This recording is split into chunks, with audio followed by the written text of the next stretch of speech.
Ladies and gentlemen, welcome to the third to last, I believe, maybe fourth to last episode from the Mobile Command Center. It's Locked On Seminoles, your favorite daily Florida State sports talk show with your favorite Florida State talk people. I'm your host, Max. That is Drake, and tonight we have a great show for you. We're going to broaden our horizons a bit, and we are going to talk about the soccer coach hire. We feel like it was almost a case study, test case, whatever you want to call it, of how this athletic department under the new leadership is going to approach hiring for marquee sports, and that makes us very excited. Then we're going to pump the brakes on the thought exercises. We're going to probably not talk too much Mike Norvell tonight because we've been a little hard on the guy, and we're going to talk draft. So we're going to say who do we want to see go win? Who do we think on this roster could be future NFL players? And then maybe we'll just give y'all a little behind the scenes, off-season stuff if we've got time. We haven't done that in a while. Who knows? You'll have to stick around to find out. So, Drake, let's give the people Locked On Seminoles. You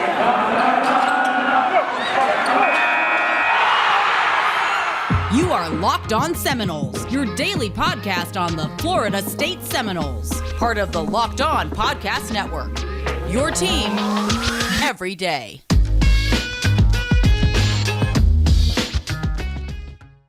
And folks, if you are joining us on YouTube or if you are joining us on podcasts, doesn't matter. Do your respective thing. YouTube, subscribe, podcast, 5 stars. But if you're on YouTube or if you can go to YouTube, we would very much appreciate the subscribe. We are almost at 1,000. And does it really matter? No. Yeah, no, whoa. No, but it makes me feel great. Yes, and it makes yes, Drake yes. feel great. And it makes Dave feel great. Makes Holly feel great, makes Stacy feel great. And it's just like, we love that y'all listen to us every single day. I mean, really, who would have thought a kid from Tallahassee, Florida, I mean, like if I was going to have people listen to me about anything, it would have made sense that it was Florida State football given location. And a kid from Hollywood or Deerfield or however y'all classify it down there. I'm from Coconut Creek. It changes every time. No, it doesn't. In the words of Goldmember, there is no pleasing you. No, because I corrected you each and every damn time. Yeah. So anyway, folks, I'm in the Mobile Command Center. Drake is working hard down there. And the point is, the subscribe makes us feel good. It helps us out. And we are on the push to 1,000, and you can be a part of that. So thank you for joining us on this journey, and we couldn't do it without y'all. Drake, that's enough of that. How are you feeling? What do you think about this new soccer coach hire? What do you think about the athletic department? What do you think about life in general?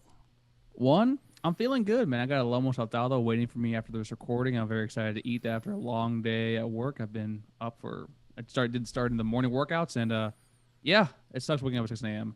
But 5 a.m. But with the soccer hire, to me, I do like how we did go after a premier name actually overall, like actually in the field. My only, I guess, question I have, it's not really a gripe or anything, is just I want to see. I know everyone's saying, I think you guys touched on it a little bit more, whereas we're saying like there was a new commitment to women's sports, women's soccer.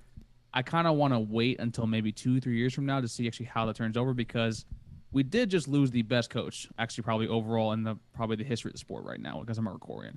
So I do kind of want to see overall like how this entire administration kind of backs them still, because it's really difficult to probably be as good as we have been for the past 5 years.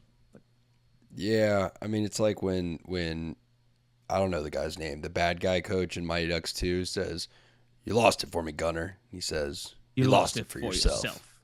I mean, that's kind of what happened with Krikorian. We didn't lose him. I'm sorry. We were going to pay that guy so much money.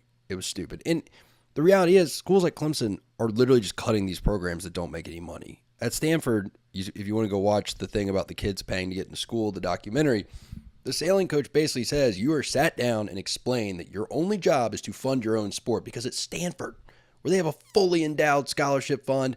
They have billions of dollars in the bank. They tell the other sports to kick rocks.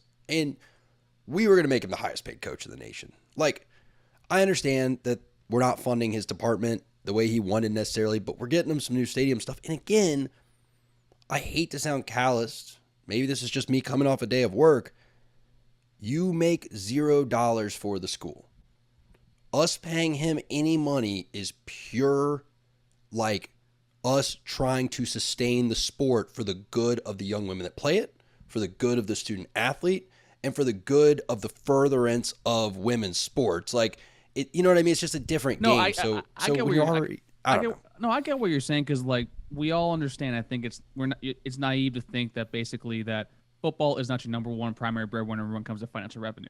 I think more the thing is, and correct me if I'm wrong, if you were excelling at the sort of, prestige and achievement wise as Mark Krikorian, and then you get told like, hey, by the way, we're not cutting, but we're reallocating some of these funds to an individual who has not basically been performing to the standards that we have right now. I mean, like, naturally, that would make me feel some type of way, especially when you've been basically winning 3 championships in the past 5 years. That's like, but that's you that knew kind that of natural when reaction you with that. chose to go coach women's soccer. Like, you knew that there was a ceiling, and that I would have more sympathy if he was the 25th highest paid coach. He was going to be the highest paid coach by a substantial margin. So, like, what more recognition can you get in your field than being the highest paid? He doesn't have a problem with what Florida State was going to pay him. He has a problem with what the market will bear for women's soccer coaches at the collegiate level. Because we looked at the market and said, we will pay you more than the market says you're worth, so you'll keep doing what you're doing. And he's still complaining. That's like having the highest allowance among your friends and still complaining that it's not enough. Fine, go get a job and earn your own money, but you don't earn money right now. See, that's why I don't think it's about like him, his actually salary. In my personal opinion, I was of the belief that the moment Michael Alfer was hired as the AD, we would be looking to see different coaching staffs, not only with women's soccer, but Sue Semra also stepped down maybe for different reasons. We had an internal hire there with Brooke Wyckoff, and I wouldn't be surprised too for the next few years. Coach Hamilton also, like, he's getting up there in age, so we might have someone new coming 72. In. He's like 72, looks like he's 40, looks younger than me. And then you have Jay Barsh, the guy that actually just got hired as an assistant coach, who might be the next guy because he's a little bit younger and probably a little more on the financial side of things, like fundraising-wise, what Alfred wants to see. And this is also a normal thing where whenever a new general manager comes into, whether it be sporting events or your local restaurant, they want to have their own people under them when it comes to doing their own vision. So this is like sort of a natural sort of thing. I just think it's more that, to me, this just came down to the relationship between the two individuals. Yeah, and I think that's right. And, it's what I'm contending, I guess, is we're not investing in it, whatever. Okay, go, like, I would ask Mark Krikorian this. What school is investing in women's soccer to not the detriment, but to any amount of negative to the football program? There isn't one. Like, the other top schools are UNC. Primary investment there is football's number 1, basketball's number 2, and women's soccer probably way down the line. And again, that's still the number 2 highest paid coach in the country, now number 1. Stanford's the other one.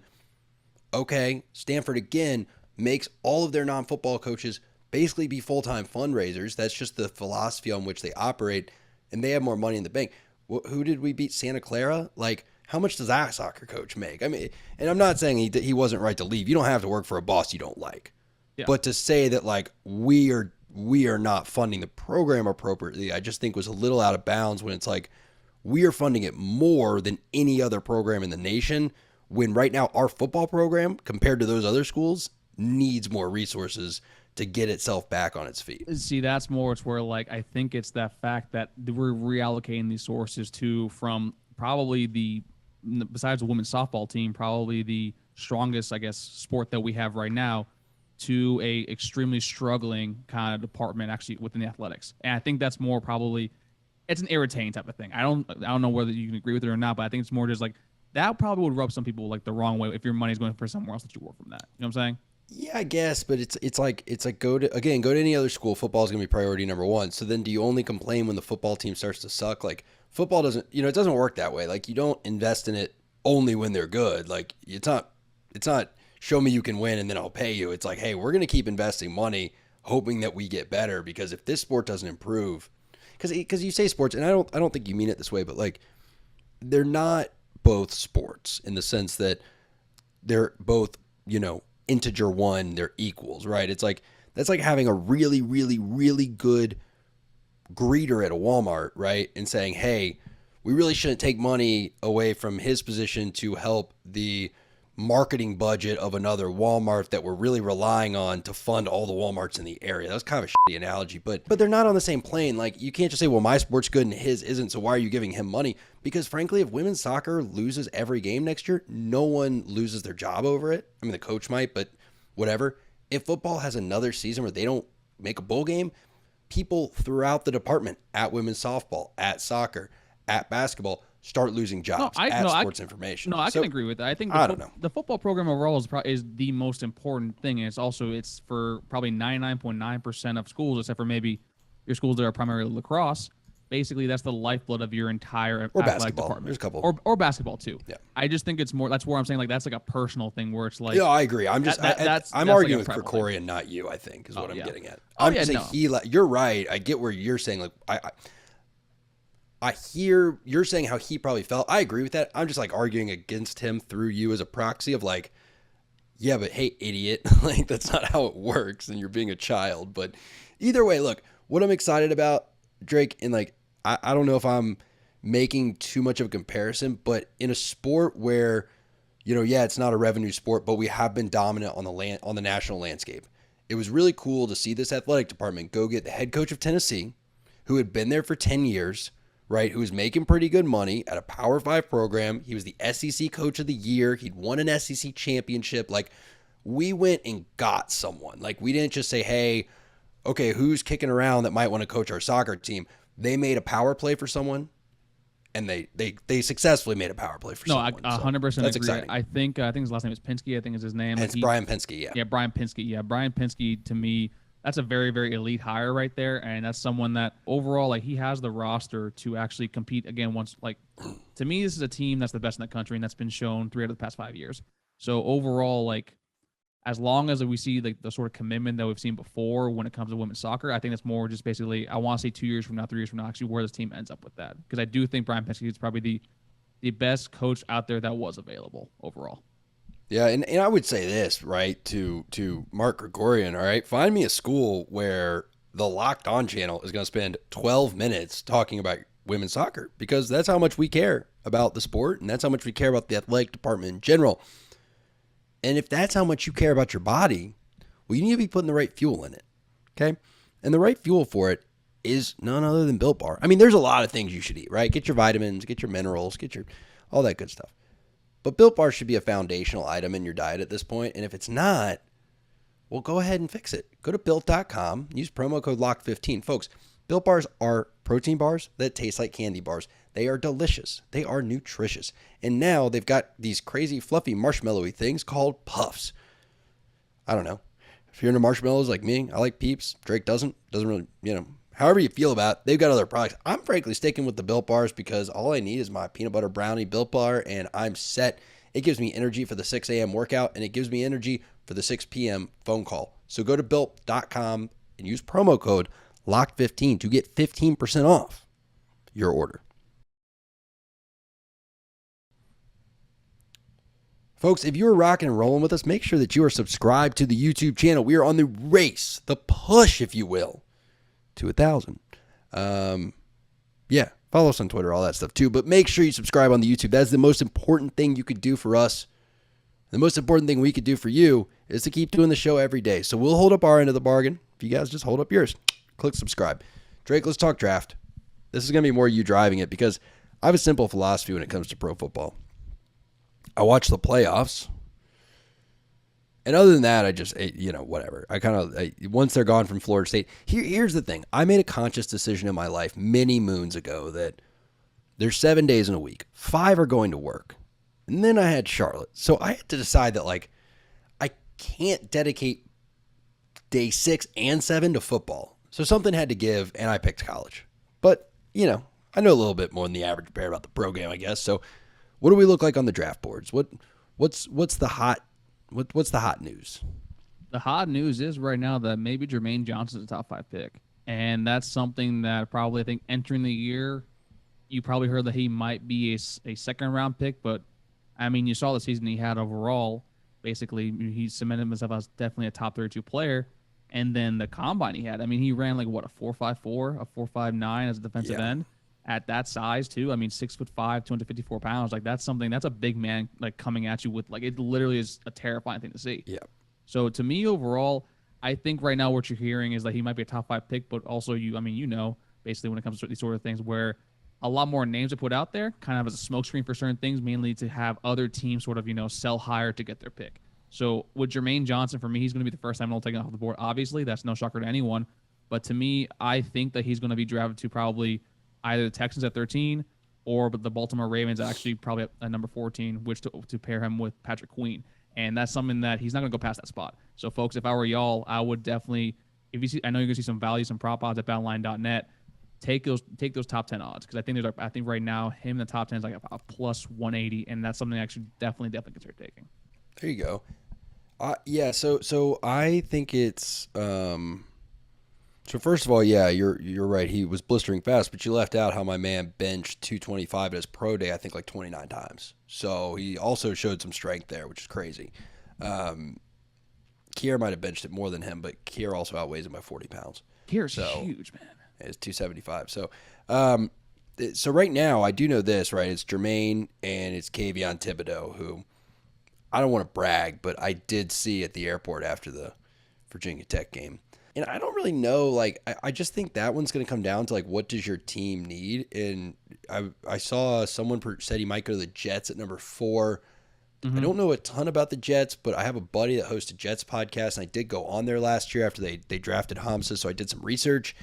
They seem to like players that can play that, I don't want to say positionless basketball type of football, but that, like, they like to have, they seem to be building that sort of positionless, versatile type defense. So I wouldn't be surprised if they like him a little more than Thibodeau, because I think he brings some versatility that I don't want to sound like I'm knocking Kayvon Thibodeau, because, like, all jokes about his interview where he said astigmatism aside, like, he's a very, very, very good football player. So, like, and the only thing is, Jermaine just brings you kind of, I don't know. I don't know. We'll see. Here's the thing about Kayvon Thibodeau. Max, folks, as you know, Max is a Nationals fan, and for many years, Max Scherzer was there. And one of the viral videos, like, he's one of my favorite pitchers to watch, is him just literally muttering to himself, like cursing up a storm, basically. And I think he had 16 strikeouts that game. When Kayvon Thibodeau is locked in, Kayvon Thibodeau will be the most elite pass rusher in the league. Now that's the question. Will he remain forever locked in? And to me, I think he's going to be the player that I personally hate when that comes up, because like I know for like a Robert Candici that came up a lot, which made sense. But then you heard the same thing about Myles Garrett. And Myles Garrett is probably one of the best defensive ends in the league. I think it's more that people want to attach a lazy thing when someone says that football isn't their life.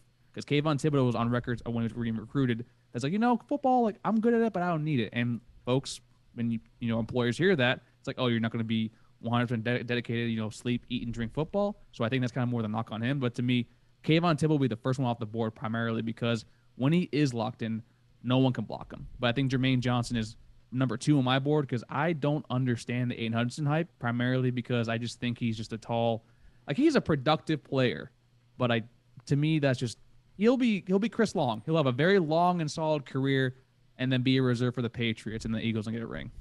Yeah, no, so there's a whole different rabbit hole. But I thought about this the other day.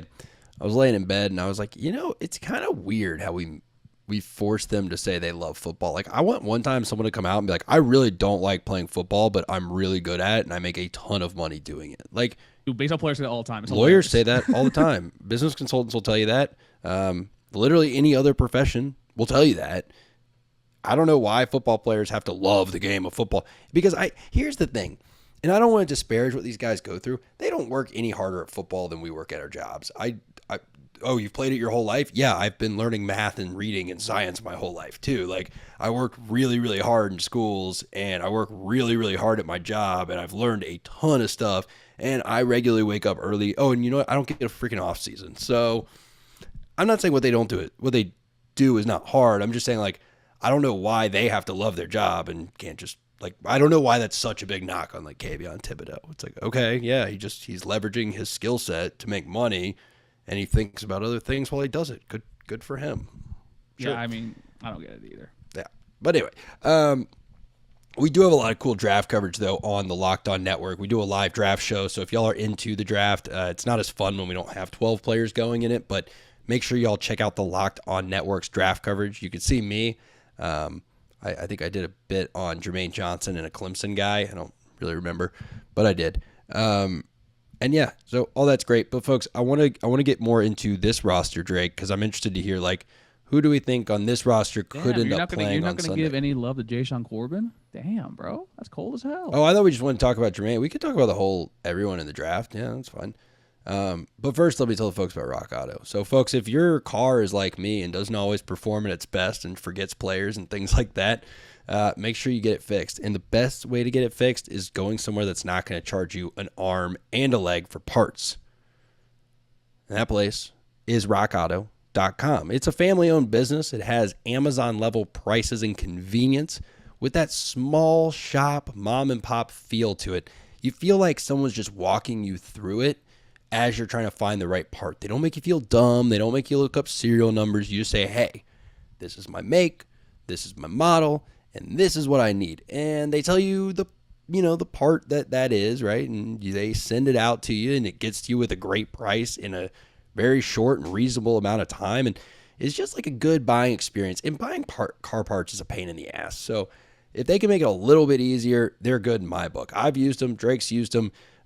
Y'all should too for your next car repair. Seriously, car repair is not that hard. They're basically like just big ass Legos.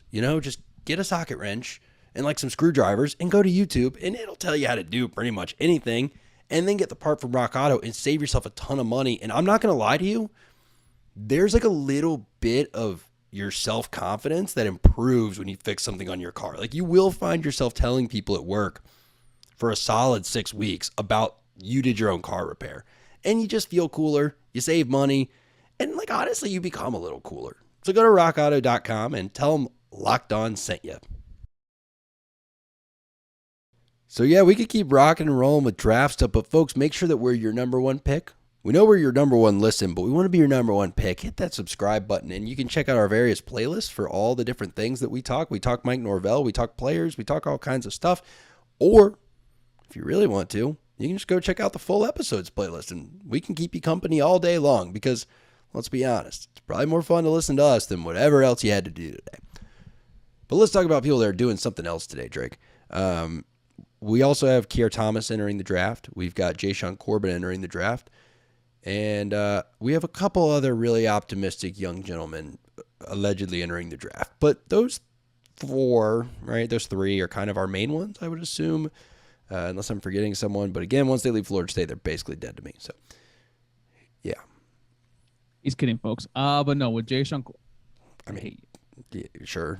Now y'all need to see what I have to deal with whenever I have to edit these things. But no, overall, like, Jean Corbin is obviously the next, probably the most likely to get selected out of all the entrants that we actually have in the draft. Now, with me personally, I think Jean Corbin will probably be the perfect fit for as a backup running back option. Maybe go towards the Dolphins in that fourth round. I think it's one of their first picks because they do need new running backs to pair up with Chase Edmonds overall. And also, Jean Corbin showed off he had home run speed. That was the one thing that we basically are going to be waiting until the start of this year to see if Trey Benson has that home run speed, if Lawrence Toafili can actually add a little more speed to him, because we know we like Trayshawn Ward a lot, but we need to see actually if he's able to actually put the afterburners on and go into that fifth gear. But Jean Corbin is most definitely the most likely to be drafted, and I wouldn't be surprised if you hear maybe a Jordan Wilson in the 7th round as a flyer, and even Andrew Parchment too as well. Yeah, so I was going to look it up. I admittedly was supposed to do this before we came in, because I was running stats today and putting together our database that we're building to bring the folks a more premium experience. Ladies and gentlemen, I'm working hard over here, pulling out all of my statistical analysis tools and coding abilities and things, and I'm building a master database of all things Florida State stats. That's going to just help improve the show. You'll never see it, right? It's like a good parent. If they're doing their job, you almost don't know they were there because it's just back there keeping the show running, But Jean Corbin caught, what did I say, Drake? I don't have it pulled up right now, but 13% of our passes last year, and I think that that's probably where he brings the most value as a running back, because we're seeing in the NFL that's becoming more and more of a thing. Cordell Patterson was number 1 last year in passes caught. Christian McCaffrey's also up there. Alvin Kamara is also up there. And it's just, again, it's starting to become a more necessary skill. But Drake, here's what I think is interesting about Jean Corbin is he's got pretty sure hands. He's got the home run speed to get away if he catches something out of the backfield. But he also has the size, and he showed the pass blocking ability. So if you think about the versatility that gives you, if you have a running back that can both catch and pass block, when you put them in the backfield on third down, it's not a dead giveaway what they're doing, A, and B, it gives the quarterback that check. Because now they can say, if they start seeing pressure, they could say, hey, hold. I need you to sit here and make sure that guy doesn't take my head off.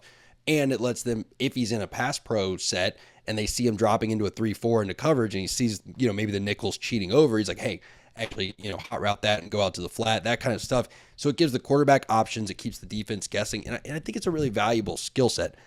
I don't know if he'll get drafted because to me, all the reading I've done on just how the game's changing says that, people are starting to feel less confident in drafting running backs and they just don't feel like the value is there for the money anymore. So they're preferring to find sort of the free agent. I don't want to say diamonds in the rough, but just the position is there doesn't seem to be the urgency to draft good running backs anymore. It's like, yeah, well, I'm about to say because we'll find someone. He was overall solid college running back, but that to me explains why he'd be a round 4, round 5 kind of pick. Basically, someone who does have the production, and he also showcased that the past year and a half where he did sustain already a leg injury, and he has bounced back from that and then some, honestly. And then with the pass blocking, the one concern they do have actually with that is his hand placement sometimes a little bit too high. Sometimes he can get caught with holding because with the NFL, you basically go from playing, against superheroes to basically the damn Avengers. So that basically will be one issue that he might actually have over, but that's why to me, he is the perfect change of pace back, the perfect backup running back if your star running back actually does go down because he does have those good hands. He does have pretty good vision. Maybe he needs to get a little more creative in the open space where maybe watch a little bit of Trayshawn Ward film because Trayshawn Ward in open space is really fun to watch. But overall, that's definitely someone that will get drafted and have a probably decent length career in the NFL. Yeah, I think that's right. Now, Kier Thomas, actually, I find him to be the most interesting prospect because on one hand, I understand why he's probably not projecting as a draft pick, but I also have seen him play football, and my brain can't reconcile him not having a career. I'm not saying he's going to be an all-star, not saying he's going to be selected to 27 Pro Bowls, but I watched him play all year, and it's like he looks like he's going to have a career on Sunday. Now, what do I know? Not a lot. But I do think he'll find himself on a roster and will have a chance to play himself into a job, and I wouldn't be surprised if he ends up with a pretty solid 4 or 5 year career. Yeah, he's someone that will definitely be an undrafted free agent. It's just we hear time and time again how extremely productive college football players, especially on the defensive side of the ball, when they are too small, typically don't last very long in the NFL. Like, do you remember Scooby Wright, the Pac-12 linebacker from Arizona, who basically was on preseason Heisman lists? He won the Bronco Nagurski Award, the Lombardi Award, Chuck the Bernard Award in the same year. That man was drafted in the last 5 picks in 2016 and was in the NFL for, I think, a year and a half. So overall, that to me, it's really tough when you are you play well, but with college into the NFL, you need to see the potential of actually staying past 3 years. That's why the average span of a person's career in the NFL is 2.8 years. Yeah, well, that and because this is a weird soapbox to get on, but I think minimum payments are the dumbest thing ever. I think it's I think there should be a league minimum, but I don't really.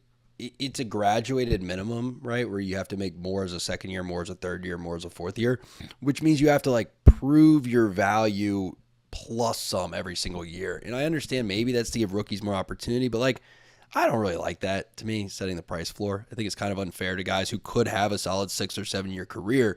Keep in mind, 4 years is when you earn your pension. So it is important to make it 4 years. Is it 3? Okay, 3 years. But it's that's why the average lifespan is 2.8. Yeah, exactly. Well, that's what I'm saying. That plus, again, you have a third-year player has to be 15% better than a first-year player because they have to pay them more. Which, but let me ask this: you think if Kier Thomas goes as an undrafted free agent, will he make more money than the 6th rounders? And do you think his agent will tweet about that? Because I've heard that that's a strategy for success on draft day is tweeting about how your client didn't get drafted and actually made more money because of it.